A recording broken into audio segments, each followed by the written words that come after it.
तो ये 26 हो गया। डेटा एंटर करेंगे तो आप देख सकते हैं यहाँ आपको 1 मिल रहा है।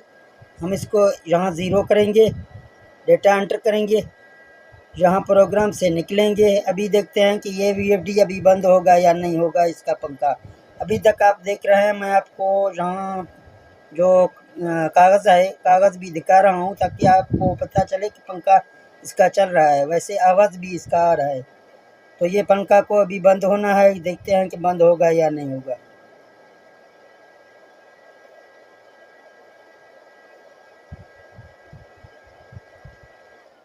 तो आप देख सकते हैं कागज़ रुक गया है, पंखा भी बंद हो गया है। तो एक छोटी सी सेटिंग है, कहाँ पे है दोबारा आपको दिखाता हूँ। P8 में जाना है, डेटा एंटर करना है। P8 26 में जाना है आपको, फिर डेटा एंटर करना है। अगर जहाँ आप 0 करेंगे तो ये पंखा इस बटन के साथ चलेगा, यानी रन की बटन के साथ चलेगा। अगर जहाँ 0 करेंगे तो रन की बटन से चलेगा। अगर जहाँ फ़र्ज़ करें आप 1 करेंगे, अभी मैं 1 करके डेटा एंटर करूँगा तो फ़ौरन ये चलना शुरू हो जाएगा।